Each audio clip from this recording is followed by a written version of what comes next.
Pensa só, será que a oração tem mesmo o poder de mudar o curso da história?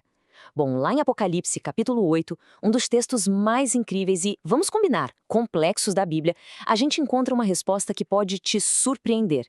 Vem com a gente mergulhar nessa análise para descobrir qual a conexão entre o silêncio no céu, as trombetas do juízo e essa força transformadora da oração. Pois é, quando a gente ouve falar de Apocalipse 8, a nossa mente já viaja, né? Já imagina cenários de filme de ficção científica, muita gente lê sobre uma montanha em chamas e já pensa num asteroide vindo na direção da Terra, ou ouve falar da estrela Absinto e na hora associa com acidentes nucleares tipo Chernobyl. Mas será que a história é essa mesmo? A verdade é que essas interpretações, assim, bem literais, que tentam forçar um encaixe do texto antigo nas manchetes de hoje, acabam passando longe da mensagem teológica real, daquela mensagem profunda que o apóstolo João queria passar. A gente acaba perdendo toda a riqueza do texto. E olha, para guiar a gente nessa análise, vamos usar como base o trabalho de pesquisa fantástico do pastor Rafael Soares de Moura. A pesquisa dele vai nos ajudar a atravessar essa névoa de confusão e a enxergar o texto com os olhos de quem o leu pela primeira vez, lá atrás. Então, vamos começar. A primeiríssima coisa que a gente precisa entender é por que o Apocalipse é tão difícil de interpretar hoje em dia. A raiz do problema, como o estudo do pastor Moura aponta, está numa barreira, uma barreira cultural e literária que nos separa daquele mundo antigo. O pastor Moura dá um nome para essa barreira: distância de gênero literário. Pensa bem, nós, com a nossa mente ocidental mais científica, a gente tem a mania de querer ler tudo ao pé da letra. Só que o Apocalipse foi escrito por uma mentalidade oriental, semita, que pensava em quê? Em símbolos, em imagens, em metáforas. Esse slide aqui mostra essa diferença de um jeito perfeito.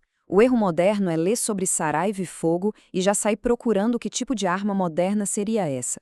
O jeito certo, como o estudo do pastor Moura mostra, é entender que são símbolos cósmicos exagerados de propósito e que só fazem sentido quando a gente olha para eles com a lente do Antigo Testamento. A chave não está no Jornal de Amanhã, gente, está nos livros dos profetas, está lá no Êxodo. Então, a regra de ouro do estudo do pastor Moura é basicamente esta. Por trás de cada símbolo, seja uma montanha pegando fogo, uma estrela caindo, existe uma verdade sobre Deus, uma verdade teológica. A nossa tarefa não é adivinhar o futuro, mas sim entender a mensagem que Deus tem para o seu povo, em qualquer época. Beleza, com isso em mente, vamos entrar no texto. E o capítulo 8 já começa de um jeito totalmente inesperado. Ele nos leva para uma cena de culto no céu que, segundo a análise do pastor Moura, é a verdadeira sala de máquinas que movimenta tudo o que acontece aqui na Terra. Depois de toda a ação, toda a agitação dos 6 primeiros selos, a gente fica esperando que o 7º selo traga o grande final, né, o clímax.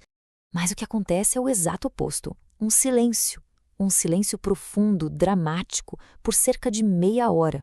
Mas por quê? Porque o céu, que antes estava cheio de louvor, de música, de repente se cala.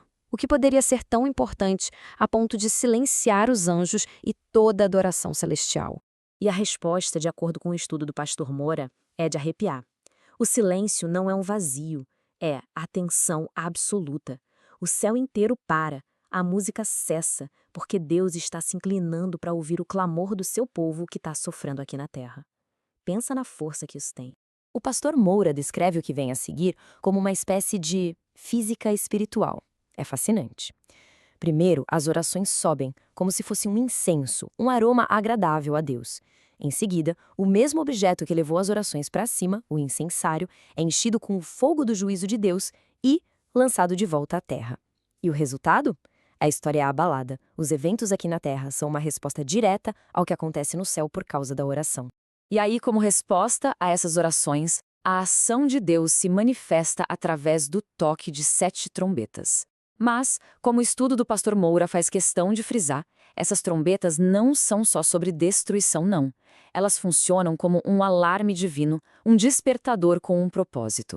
E aqui tem um detalhe que se repete e que a gente não pode ignorar: o número 1/3. A destruição que vem com as primeiras trombetas é sempre parcial. 1/3 da terra, 1/3 do mar, 1/3 dos rios. Isso não é sinal de fraqueza divina. Pelo contrário, é um sinal de misericórdia. É o que o pastor Moura chama de graça severa. É um aviso, sabe? um despertador para que o mundo acorde antes que o juízo final e total chegue.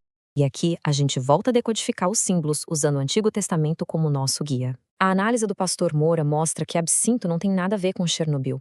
Na Bíblia, absinto é uma metáfora para o fruto amargo da idolatria. Do mesmo jeito, a montanha em chamas não é um asteroide. É um símbolo que o profeta Jeremias usou para descrever a queda do império opressor da Babilônia, um poder que se achava intocável. Este quadro aqui resume perfeitamente as 4 primeiras trombetas, mostrando como elas meio que desfazem a criação. Segundo o estudo do Moura, cada trombeta lembra muito as pragas do Egito. A primeira ataca a terra, a nossa segurança alimentar. A segunda atinge o mar, símbolo do comércio e dos impérios. A terceira envenena os rios, as fontes da vida. E a quarta escurece os céus, afetando a própria ordem do cosmos. É um juízo muito simbólico e sistemático. Certo, os símbolos foram decifrados. Mas e aí? O que isso tudo significa para a gente, hoje? Como a gente pode ouvir o som dessas trombetas no meio das crises do nosso tempo? A aplicação final do estudo do pastor Moura é extremamente relevante e, olha, muito poderosa. O pastor Moura cria um termo genial para isso: teologia ecológica reversa. A ideia é que Deus, às vezes, permite que as estruturas que nos dão segurança, a economia, o meio ambiente, a estabilidade política, sejam abaladas. E por quê? Para quebrar o nosso orgulho, a nossa autossuficiência e nos fazer olhar para cima, olhar para o Criador. As crises, nesse sentido, são um chamado. Então, resumindo, as grandes lições do estudo do pastor Moura são bem claras. Primeiro, Deus ouve, ele não é indiferente. Segundo, a história responde à oração. Terceiro, as crises podem ser alarmes de Deus. Quarto, todas as seguranças que a gente constrói aqui são frágeis, e isso nos aponta para uma segurança maior. E por fim, a oração não é algo passivo, mas a força mais potente que a igreja tem nas mãos. Essa frase da análise do pastor Moura captura a essência de Apocalipse 8 de um jeito perfeito.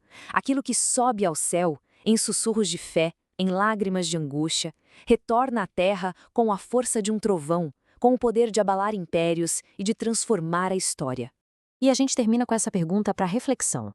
Olhando para as crises de hoje, se elas são de fato o som de uma trombeta divina, qual é a mensagem que a gente precisa ouvir? A análise do pastor Rafael Soares de Moura sobre Apocalipse 8 nos convida a não ter medo, mas a orar e, principalmente, a ouvir. Se essa perspectiva te ajudou a entender melhor esse texto, compartilhe. Assim outras pessoas também podem descobrir essa riqueza. E claro, não esquece de curtir e se inscrever no canal para a gente continuar trazendo mais análises como esta. Um abraço e até a próxima.